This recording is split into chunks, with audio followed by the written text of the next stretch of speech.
Innovation pour un océan durable. C'est le thème de cette 28e édition de la Journée mondiale de l'océan célébrée ce 8 juin 2020. L'Institut de recherche halieutique et océanologique du Bénin n'est pas resté en marge de cette journée. Avec l'appui de GMS Africa, il a marqué l'événement par la sensibilisation des étudiants sur le rôle capital de l'océan dans la vie de l'homme.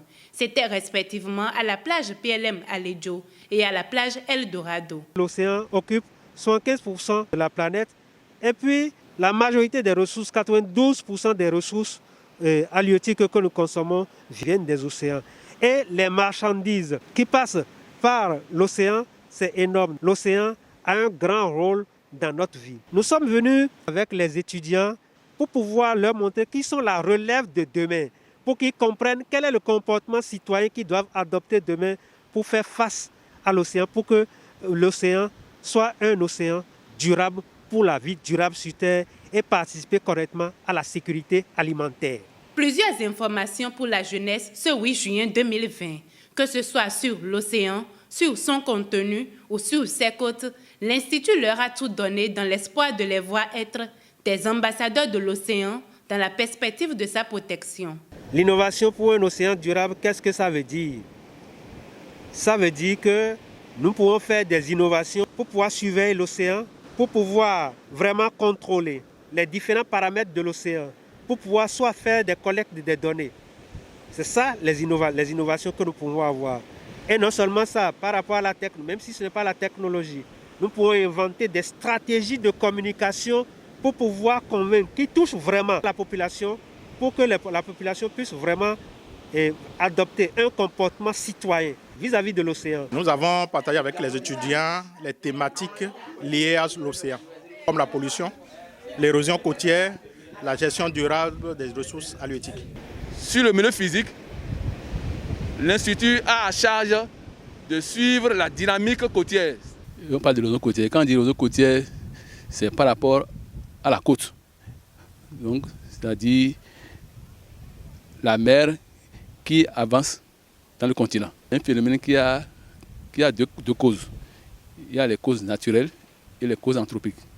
Nous faisons le suivi des paramètres physico-chimiques de l'eau, c'est-à-dire la température, la salinité, un certain nombre de choses. L'observation des tortues faites à nos côtes ici a largement témoigné aux participants la richesse de l'océan et la nécessité de le préserver. Nous sommes un pays côtier, un sanctuaire qui accueille des espèces migratrices et d'eau douce et marine. Nous avons au niveau marin par exemple, nous avons des tortues, nous avons les baleines qui viennent proches de notre côte et nous avons les requins, les dauphins et autres. Ces espèces-là viennent proches de nos côtes. Sur le continent, nous avons par exemple le lamantin d'Afrique qui est une espèce aussi migratrice qui se retrouve proche de nos côtes.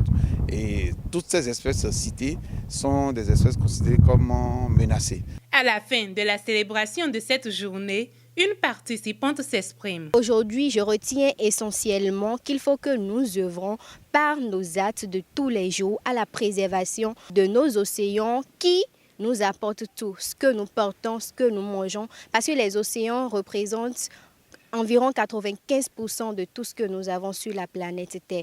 Donc, il est plus que jamais important que par nos actes au quotidien, nous puissions préserver ce bien commun que nous avons. Nous sommes en période de pandémie, nous portons des masques. Il ne faut déjà pas jeter les masques par terre parce que tout ce qui est jeté revient vers les océans et contribue à la pollution de l'océan là. La sensibilisation de ce jour ne s'arrêtera pas juste à la célébration de cette journée mondiale de l'océan. Actuellement, nous avons un projet qu'on appelle GMS qui fait suivi des activités maritimes, suivi un peu de l'environnement marin.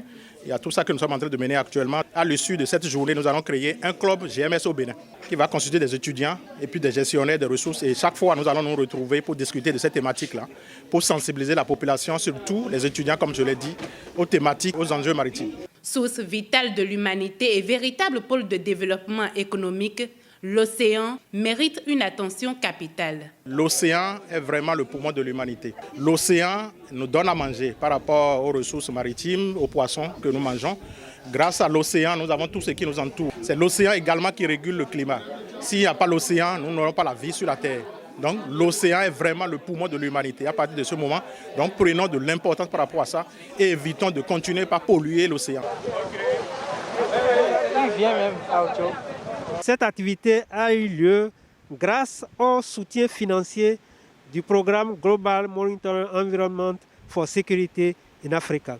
Donc c'est un programme qui est basé à l'Université du Ghana et qui est financé par l'Union africaine et puis l'Union européenne.